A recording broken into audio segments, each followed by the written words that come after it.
Welcome to another episode of Code for Thought.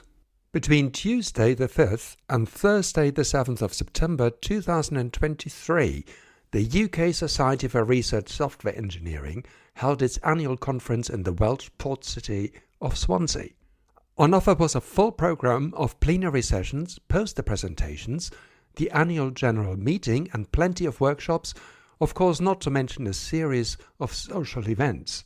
Additional satellite events took place on Monday and Friday the same week, and if you booked yourself into them, and I did, it all came up to a full week's worth of action. To get ready for the first satellite event, the RSE leadership meeting on Monday the 4th of September, I arrived in Swansea on Sunday late afternoon. At the time, the UK was in the grip of a late summer heatwave, and Swansea and the Bay Area were bathed in sunshine and warmth. On the way from the train station to the campus area, Mike, the taxi driver, gave me a brief history of the campus. Because Swansea University, founded in 1920, has two campus sites. The Bay campus, which is the location of the conference, was opened only in 2015 after having been acquired from British Petroleum in 2009.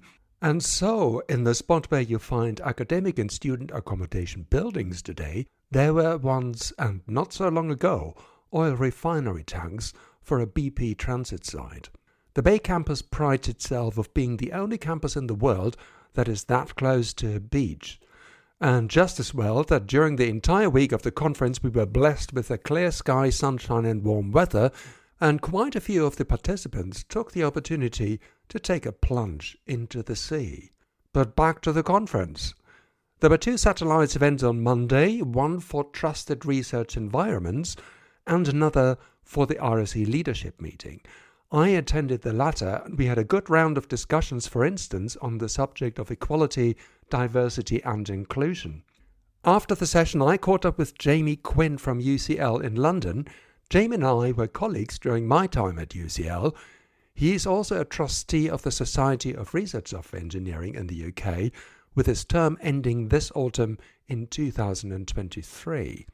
Being a trustee is a great opportunity to contribute to the RSE community, of course, and help keep the charity running. Here's what Jamie had to say about his experiences as trustee and some useful tips for new ones. You're one of the trustees, aren't you? Yes. And your term's coming to an end. Yes. So I'm drinking tea in between these yeses. So how's the year been for you then? This year's been very interesting. I took over the kind of organisation of both the EDIA, the Equality, Diversity, Inclusivity and Accessibility group, as well as the Role Diversity group. Although they sound like they'd be quite similar, we tend to do similar kind of activities and surveying and workshops and that kind of thing. The two groups actually do represent different things, EDIA being more on the characteristics of people. What kinds of people do we have? Who do they identify as? Who are the people? And how diverse are we then? Not particularly. If we're brutally honest. If we're brutally honest. I think we're going from, the stats I remember from, I think one of the RSE surveys, were slightly better than software engineering, but certainly the fields that are typically dominated by straight white men. There's a stereotype, and you know the stats do show that there's still a dominance there. And RSE as a profession generally is better than this, but we're still nowhere near some of the more balanced. In terms of gender specifically, fields like psychology tend to have better balance, at least at certainly the undergraduate level, maybe the PhD level, less so at the top. But yeah, so I mean, the EDIA group has been really interesting. I think it's been one of the things I am proud of is we have managed to transition it from previously it was mostly trustees and this year it's mostly community, which is excellent. This means it's far more sustainable. It's a group that will last beyond just the terms of specific trustees. And it's been great having these diverse voices and having people who are focusing just on this one thing. They've chosen, I want to be part of the EDIA group. I'm going to do that. That's just going to be my focus, my volunteering focus. Whereas being a trustee, you have lots of different focuses. We're voting in new trustees, I think, yes. tomorrow. But what kind of advice would you give for new trustees, based on your experience from last year? Based on my experience, would be I would argue for focus. I came in and I joined a few of the different subgroups, a few of the different working groups. I ended up really contributing very little to all of them because I was spread quite thin. And it's a natural human inclination to get involved in lots of things that you're interested in. Yeah, I would say just focus. Pick one thing ideally. 2 things is probably realistic. And really focus on it. Really give your time and your energy to that. And I would also say, don't be scared to break things. Don't be scared to do, What did you break then? I haven't broken anything specifically, but, I mean by that, don't be scared to not follow a process or some way of doing things. It's easy to just follow the status quo, but I think there are often better ways of doing it. And how can we know if we don't just experiment? Different ways of organising groups, different ways of meeting, these kind of things, that the kind of just practicalities and logistics of organising a group of people. Okay, well, thanks very much, Jamie, and have a nice conference. Thank you very much, Peter. You too. The conference proper kicked off on Tuesday with a set of impressive keynotes, one of which was from Dan Katz from the US. The US RSE Association has grown significantly in the recent years and will indeed hold its own and very first conference in Chicago mid-October 2023, where I hope to catch up with Dan then. The other keynote was given by Gaël Varolco from scikit-learn.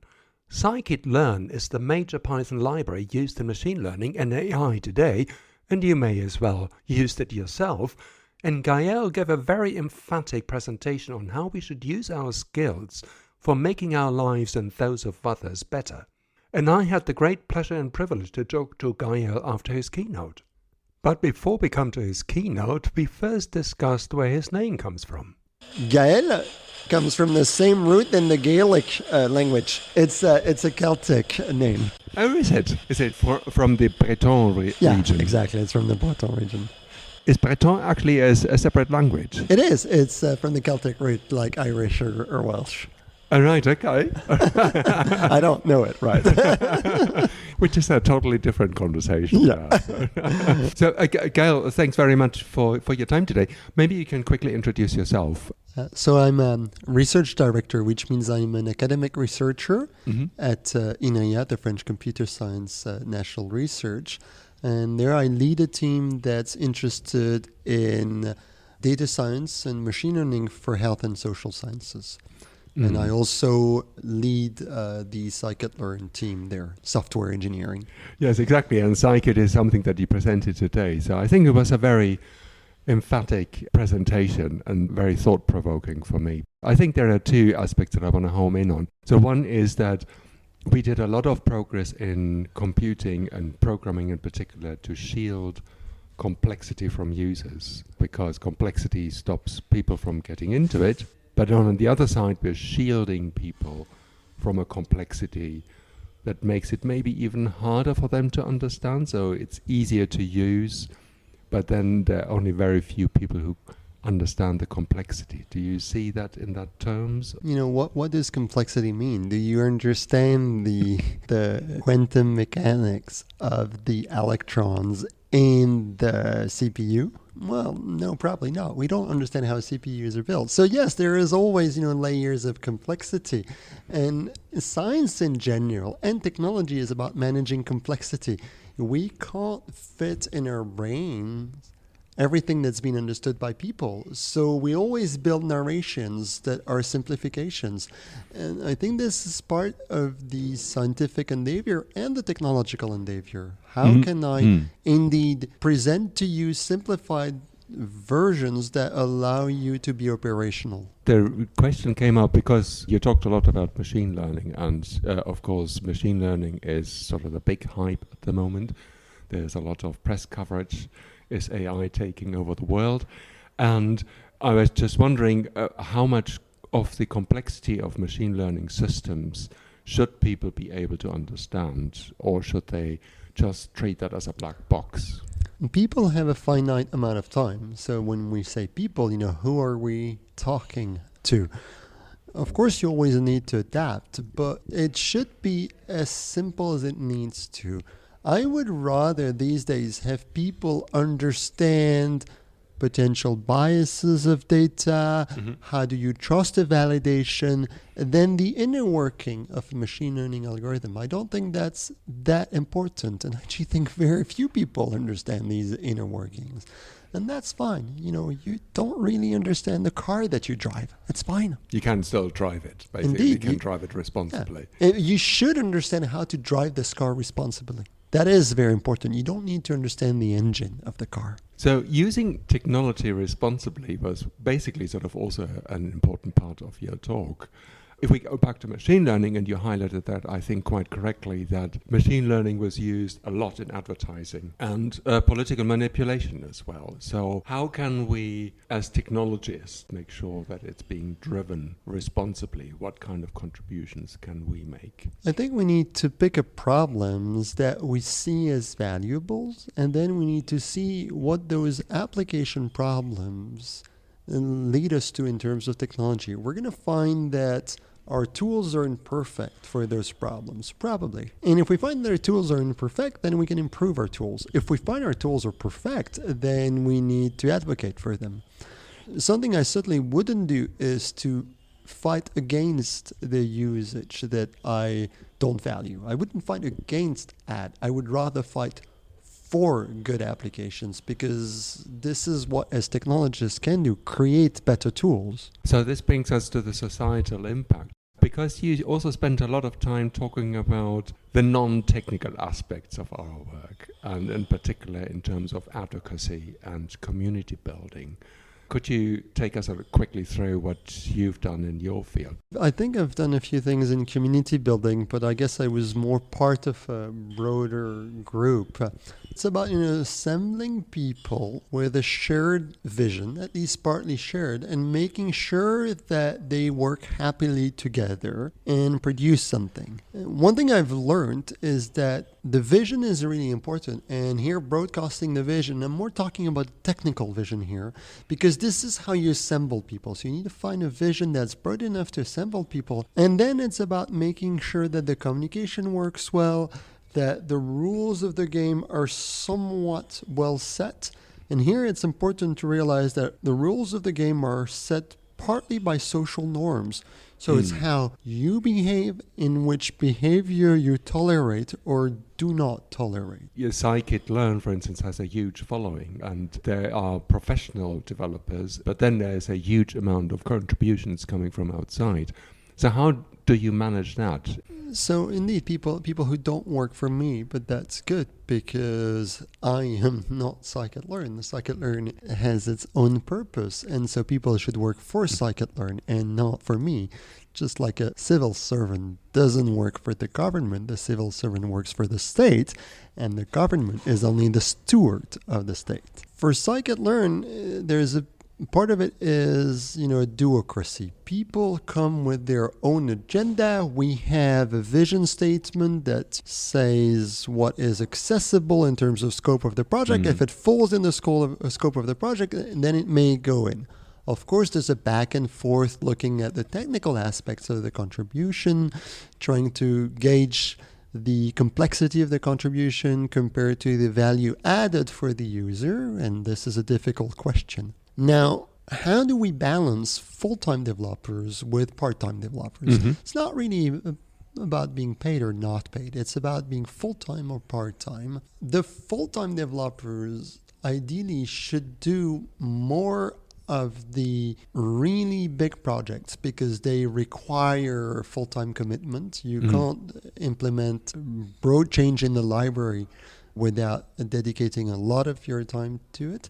They should also do a lot of the maintenance. There's a lot of work which is akin to cleaning the dishes. And if you run, an organization with volunteers, you learn that it's good to have some paid people to clean the dishes, because this is what makes the community work better together. So things like doing a release, making sure that the tests are never failing, those are things that the full-time developers tend to do more. Not that we don't accept contribution on this. It's just that when something needs to be done, the full-time developer has to do it. Maintainers and the full paid workers basically and help to keep the code clean and avoid adding additional unnecessary complexity to it? Avoiding the complexity is a continuous process. You always need to find the right trade-offs. You need to advocate against complexity. We always understand better the complexity that we bring than the complexity that others bring. So our ideas are never too complex. And so this is why discussion is important. And it's a difficult one because you need to put in the balance the complexity or the maintenance cost with the value to the user. And both things are hard to define. So you mentioned that you yourself had to do a bit of a learning journey from learning democracy. Could you expand a little bit on that, how that journey went and what brought you to that point? Well, Scikit-learn was going well. We had people who joined us whom we didn't know originally who were contributing to the project. It was really exciting and I felt passionate about it. And at some point, the group disagreed with me on some technical aspect. I don't even remember which one, but some technical aspect I felt very passionate about. And I felt this is an utterly wrong decision. It shouldn't be done. This is bad from a technical perspective. And then I realized that if I was too stubborn in this discussion, everybody would leave. And after a while, I ended up realizing that if a bunch of really clever people disagreed with me, they couldn't be fully wrong. And that major disagreement was probably just a minor detail. But what I really learned there is that the process of discussing is more important than the specific choice that is made. There's this wisdom of crowd. Here, it's not really a crowd, it's a bunch of experts. But there's a wisdom of experts. And if someone in this group of experts feels very strongly that he or she makes a better decision and cannot listen to other people, it's going to be a major problem for the project. Well, I would argue that probably the community then starts to fail, doesn't it, when people stop listening to each other. This is where one needs to take an active role in trying to ease the discussion and potentially override the problematic person. It's difficult, of course. We work a lot by consensus in Scikit-learn, and so we try to avoid this happening. Sometimes it's important to stress that frontal opposition to a group of people is not productive. And sometimes it's okay to lose people who don't understand this value of discussion. If I were a problematic person in a group, which can happen, and probably did happen, then it's easy for me, it's not easy for me to accept that, but it's sort of important for me to realize that I need to be able to let go. I need to be able to accept that other people hold different opinions, even if I think they're wrong, but to yield to their opinion and accept the process. Because I think what we're talking about here is accepting the process. There's a majority vote. The majority voted for this. And I don't like it, but I accept it. Is that what you're saying? Yeah, exactly. This was very hard for me. And we didn't have a voting procedure back then, but this was very hard for me. And we see sometimes people who formally accept there's been a vote, but then they just keep coming back at it, and always and always. It's difficult. We care about what we do, and it's often hard for us to, when we have a strong technical opinion, to decide that another way is possible. Well, that's a nice finish. Well, thank you very much, Gaia, and enjoy the conference. Thank you very much, Peter. Using our skills responsibly was also the theme of Neil Chu Hong's keynote, which he gave towards the end of the first day. Many of you will know Neil, who is the director of the Software Sustainability Institute, and he emphasized that it is time for the RSE community to move on to the next level, and he laid out a set of principles he suggests should guide us in our work. And here now is my conversation with Neil. Hello, Neil. Thank you very much for your time. Hi, Peter. And thank you very much for the keynote which you gave on Tuesday about what's next. Just for the listener, perhaps in a few words, what do you think is next for the RSE community? What should we focus on next? As I described my talk, it's wonderful to see how the RSE community has evolved over the last 11 years from that first meeting in a room in Oxford. And a lot of great work has been done by lots of people since then. But I think where we are now is trying to move away from the discussions of what an RSE is and what an RSE looks like, and instead to embrace the fact that we are a very diverse community. We have lots of roles, different people working in different organizations for different types of projects, and move on to thinking about why we do research software engineering itself and thinking about the purpose of what we do as research software engineers. What is it that you would like us to focus on? I've been trying to think about the why we do research software engineering and trying to come up with a set of principles which help either an individual or a project or a group or an organization understand how they can improve the why they do research software engineering. What I mean by this, it's 3 different categories that I've been thinking about. So one is the things that you can do that help improve things for your team. So that might be making your software fair, that's findable, accessible, interoperable and reusable, making it secure, and ensuring that you're identifying anything where there might be problems if personal information got leaked or something like that, and making your software maintainable so that other people, your teammates included, can adapt it, evolve it, extend it, and maintain it. And then I think the sort of next level up is around doing things which will be good for your peers and the research software engineering community. That's things like making software more reproducible so that people have trust in the work that research software engineers do, making sure that all of the different contributions and roles that are part of research software development are recognized and rewarded so that we can also take through the next generation of research software engineers, and making things inclusive. So recognizing that we need to work on accessibility and ensuring that we recognize that there is a diverse set of different contributors and ways of contributions. But I think the things that I've really been thinking about, how we go beyond these sorts of principles, which a lot of people may already be following in some way, and thinking about why research software engineering, what's its place in helping humanity and society and the world. And so I think the final 3 principles that I've been thinking about and that I'd love to get feedback on from people are around being responsible as research software engineers. So that might be environmental responsibility or understanding the bias that might be coming into any of the software that we're producing, being open and global and recognizing that research is not really bounded by disciplines or country boundaries, and making sure that things are as open as possible to ensure that the most people can benefit from the research and the impact of that research. And then finally, to be humanist, to recognize that software is just a tool, and what we really should be concentrating on is understanding how it benefits us humans as tool users, recognizing that it is the impact of the research more than trying to make a tool that is great for a very small number of people or just for a big machine or corporation. And what I'd like to sort of see is an understanding of how we can take the first steps in this.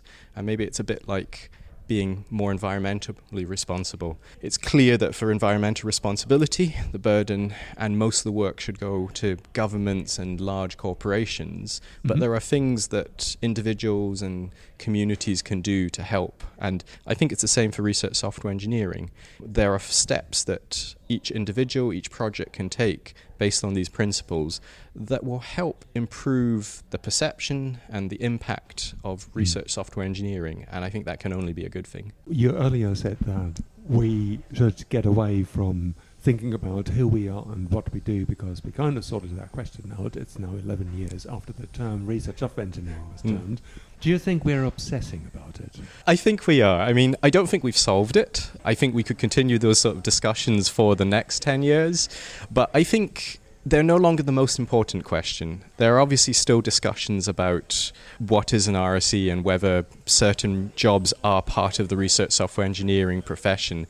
But I think we can go beyond that to talk about other issues that we have around increased recognition and the way that we broaden the pool of people that we have coming into research software engineering. So, in other words, it's time to move on.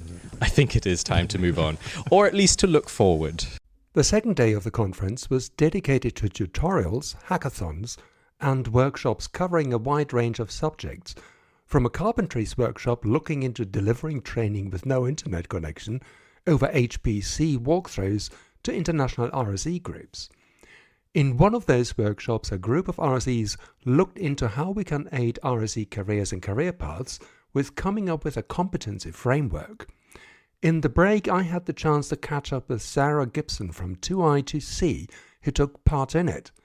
Sarah and I talked quite a few times on this podcast, so here she is. Hi, Sarah. Hello, nice to see you again. Is this interview number 4, or is it number 5, or is it number 3? No, it's not. It's more than number 3. Yeah, I think this is number 4. Okay, this is number 4. So Yeah. you got one on Mark Turner. Yeah, yes. Okay, we have this on record. I keep Yeah. that in. Yeah, good. Got a leadership table going. So this is day 2 of the RSE conference in Swansea. And you went to a workshop. So we went to 2 different workshops. I went to the one on sustainable digital education, and you went on the unconference on competency framework. Yeah. What was that about? So RSE skills competencies toolkits. So this is actually ongoing work from the collaborations workshop that happened in May this year, where during the hack day, some folk got together and started talking about what skills are used across like the scope of research software engineering, and can we build a framework through which we can define certain roles, we can like grade our skills against, we can create pathways from moving from one level to another level, collect training resources around that to help each other, you know, make these kind of transitions and kind of like more solidify some RSE based career paths. And can we create a framework? Because, I mean, roles are quite diverse. Maybe the roles aren't, but the situation and the jobs of universities and where they're embedded can be quite diverse. But I think that's the point, right? Any framework should account for this kind of diversity, and there should be links and pathways to move through that diversity. I don't think the diversity of RSE roles we see is actually an issue. I think it's a feature. Were they the beginnings of the development of a framework? Yes, it was. It's still in its very early stages. So this initial work happened in May. It's September now. It's only like a few months old. I think the team had pulled together a good list of skills so far. Definitely room for improvement, and very keen to get input from the community to find out, are these the right skills? What skills are we missing? And I think that will make like a really good community engagement campaign, which I suggested to them. And I think it would just be like a fun thing to fill out and get your little radar plot of where your skills lie. I'd like to continue on this theme of competency framework with a chat I had with Hannah Williams from the UK Health Security Agency, where she works on modelling. Just before our conversation on day 3 of the conference, Hannah was awarded a prize for impact on the RSE community, which we will talk about at the beginning of our conversation. Hello, Hannah. Hello. And congratulations. I think that's the first thing that we need to talk about is the award that Thank you've you. just been receiving. How are you feeling? I was a bit shell-shocked, to be honest. Preparing to give a plenary session at the same time as being surprised by something lovely was a bit of an emotional overload. The panel itself, of course, was very interesting because it was about industry experience of RSEs and how they do things in the private sector. But what I want to talk about is the workshop that you've been at yesterday about competencies and competency frameworks. Maybe you can tell us a little bit more about it. Yeah, so the idea, or the actual product that is in a prototype state at the moment, came about after the Software Sustainability Institute collaborations workshop earlier in the year, so 2023. A couple of people had been floating an idea about putting together some competencies framework to help RSEs work out where they were, where maybe, where they wanted to go, what learning and development they could do for themselves. And I think from the original group, it was quite a focal point that actually this was a resource that was going to be useful for people who wanted to come into the RSE community, who weren't necessarily RSEs to start with, almost to combat that sort of imposter syndrome of, I don't know what I need to know because I've not heard of this role before, or what's involved. So there's several different use cases that we'd envisioned. So there's sort of like the personal development side. There's the team side of things, where we might envisage that people collect profiles from within their team to build up a picture of what their team looks like.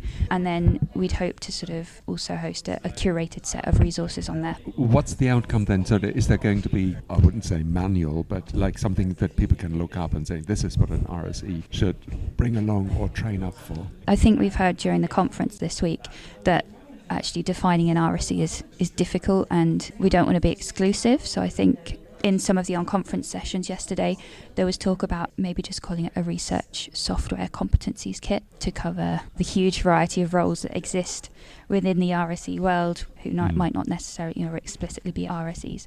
We've got a prototype website which sort of demonstrates how we anticipate using the tool. So the idea is that you can build up a profile, which is like a multicolored wheel containing different competencies and then skills under those competencies. I think we're up to about like 50 competencies. Oh my God. Yeah, there was discussion yesterday about whether there needed to be more or how granular you make this thing, and the different levels of the competencies as well. But we didn't want it just to be like a purely technical wheel. The interpersonal, the teamwork, the project management skills are equally important in what makes an RSE role or an RSE type role. It sounds a little bit like herding cats. So in the sense that cats featured quite big at this conference. There's a lot of discussion about cats, but I digress. Is it not difficult to actually come up with a framework because it's so diverse really across the field, across different organizations? Absolutely. So there are lots of frameworks that exist for different professions, and we're trying to use those, but also we've identified maybe areas where they're not complete. Several people have brought up about the Sophia Plus framework, which I think might need to check where that's from. Yeah, so there are lots of frameworks that exist, but there are sort of areas that either don't apply to RSE type roles or that are just completely lacking in those frameworks. It's not that the idea is that you should have the top level ranking or competency level for all of the skills. There are so many different types of RSE that we don't expect everyone to have a 5 or a 7 in every skill. Like, that's just not feasible, and that isn't the aim. I guess that's why we've ended up with loads and loads of skills. And yeah, as I say, it's still a prototype and a work in progress. And the unconference sessions yesterday, I think were really good in identifying other use cases or specifics that we'd missed, or maybe ways of alternatively categorizing all these skills. People can look up this on the website that you're going to share. Yeah, we've got the GitHub repository that was essentially the output from the collaborations workshop. So if you search in GitHub for the RSE toolkit, it's a repo called RSE Competencies Toolkit. There'll be commits from Dave Horsfell and others, but it should be fairly easy to find. Again, we can put that in the notes. We've also got a Slack channel called RSE Competencies or Competencies Frameworks, and there's a distribution list, email list as well. And we would really love to hear from people, whether they're team leads, intermediate team leads or technical leads, or new to the profession, new to the roles, new to teams, because we want this to be a tool that works. Loads of people developing their own competency frameworks, career pathways and things, and it would be lovely if we could not fully standardise, because we've got to appreciate that different sectors, different organisations have their own career tracks or frameworks themselves, which is sort of obliged to follow. It's sort of an additional support tool that we want to be of use, so we would love to hear from people. Organising a conference like this with 350 participants on site and another 50 online is no mean feat.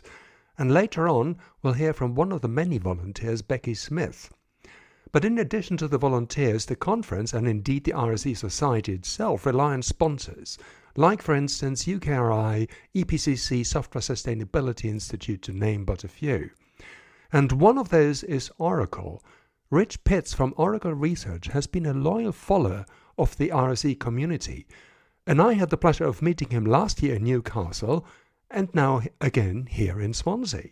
Hi, Rich. Thanks very much for your time today. That's fine, Peter. It's nice to see you again. Nice to see you, of course. And you're working for Oracle, and you've been quite a loyal supporter of the RSE community.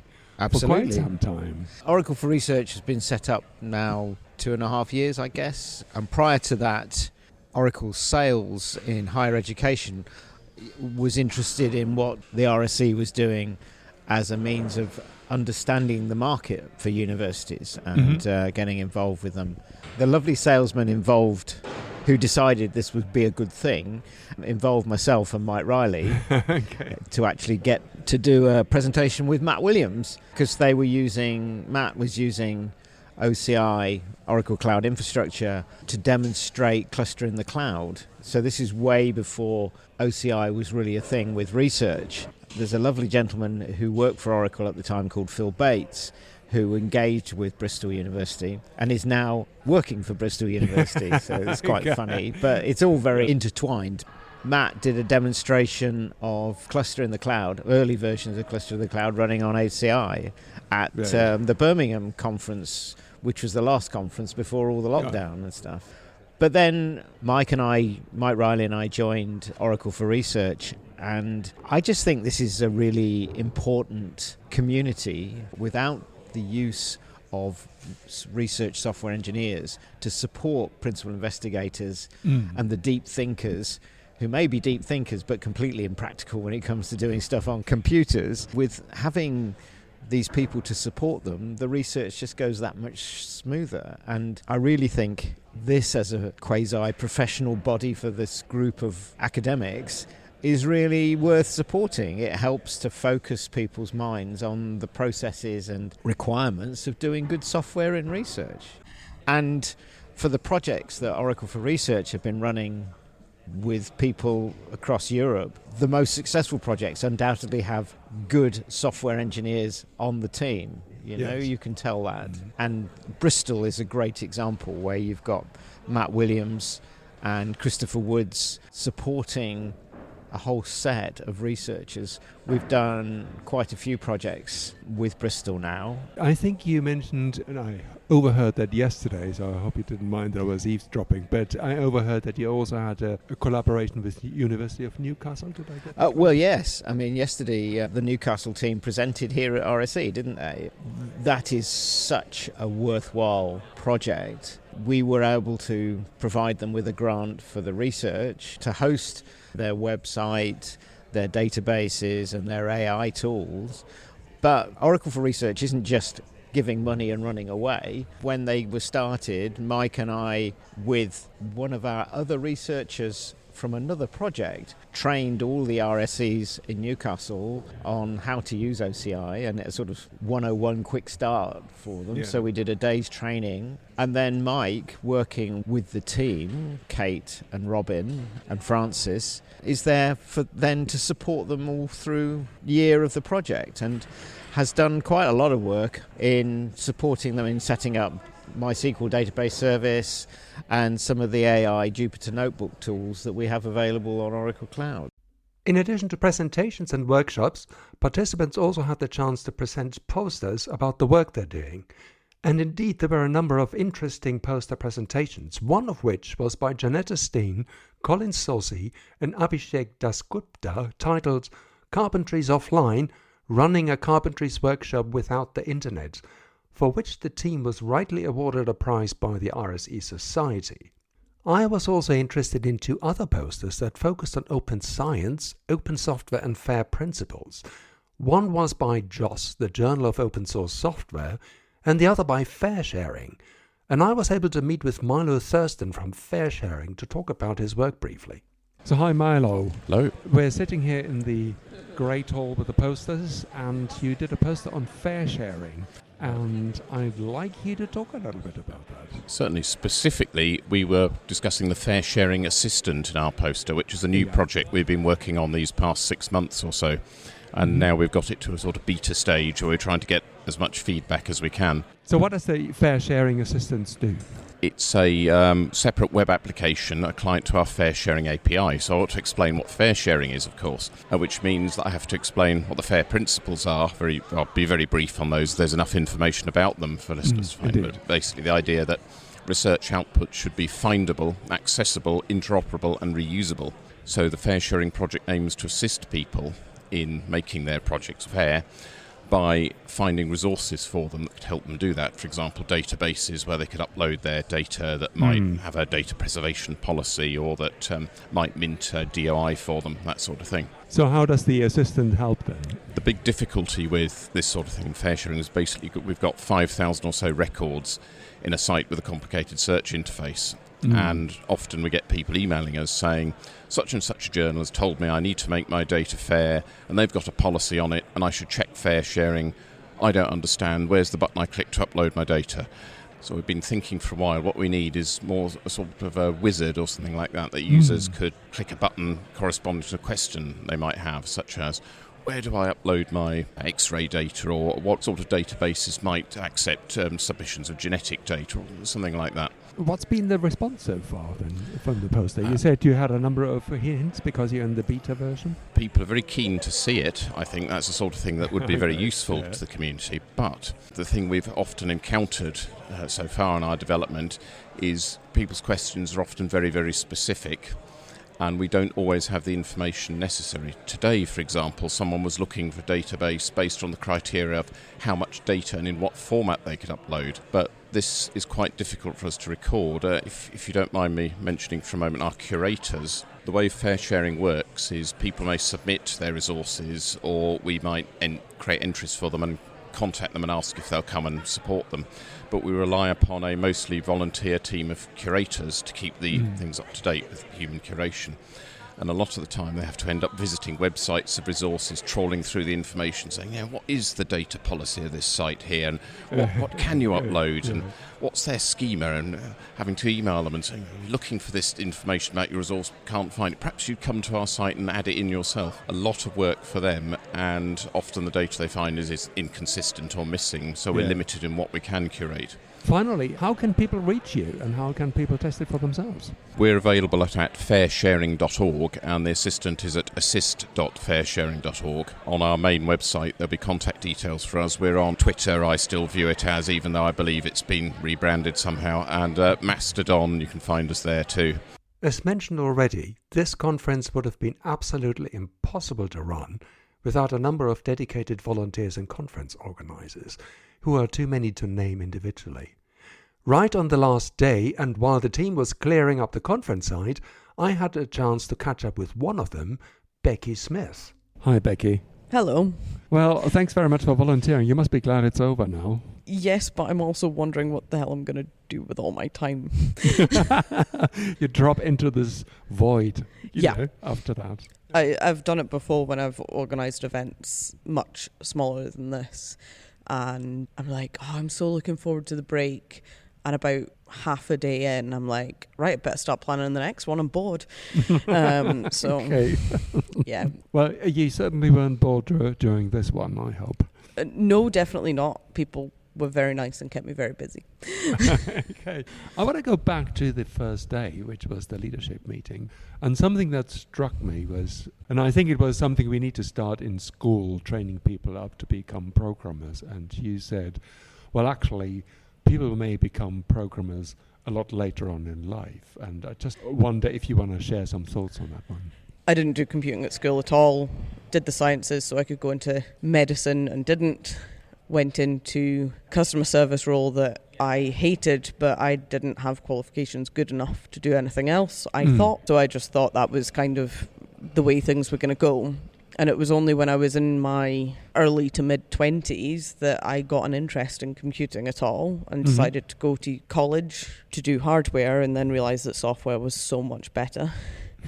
And then from there I got my degree and went on to become a secondary school teacher. Oh, right. And a college lecturer after that, and then I became an RSE, which makes it sound like I'm possibly about 90 years old because I've had so many careers, but I'm really not. I can testify to that. It's been an interesting route, but the idea is, yes, we should get more young people involved in producing software, particularly groups that are underrepresented, which was the area that we were looking at. But that's not the only answer. We can get people and let them know that this is a career you can start at any point in your life if it's something you want to do. And how do you think the RSE community can support that? It's a difficult one. The more I explain to people what I do, and they're like, oh, that's really cool. The more we talk about who we are and the things that we do and the really exciting projects that we get to work on, then the more people will start to think, oh, is that maybe something I could do? And just generally spreading the word. We're already doing really good work in that area, but we can't talk about ourselves enough. And that's really the only way that we can get anybody at any age interested in doing what we do, is to let people know that we exist. And aim into that. But I think, first of all, thank you very much for this great conference. I know that you and the others have done excellent work, and so thank you very much for that. It's been an interesting thing to be a part of. It was my first year on the organising committee, and there's been so much work done by so many people in the background, and it seems to have gone okay. This conference has been an eventful and, for me personally, an impactful event. Not least because, thanks to the vote and confidence of the members of the UK RSE Society, I was voted in as a new trustee of the society together with 6 other candidates. That's quite a mandate and a privilege. And there's also some big shoes to fill, and I can only hope to do the role justice in the coming months. There is, after all, lots to do. I would also like to say a big thank you and give big hugs to all the volunteers. They put in an enormous effort to ensure a smooth running of this conference. There were a couple of unforeseen events, but the team managed to sort them out quickly, so hats off to them. There will of course be a conference in 2024, and for the next year the conference will once again return to the city of Newcastle, and I hope to see you all there and then. In the meantime, goodbye.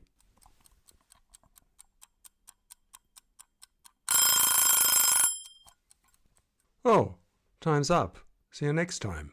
But before I forget, this podcast is covered by the Creative Commons license. See ya.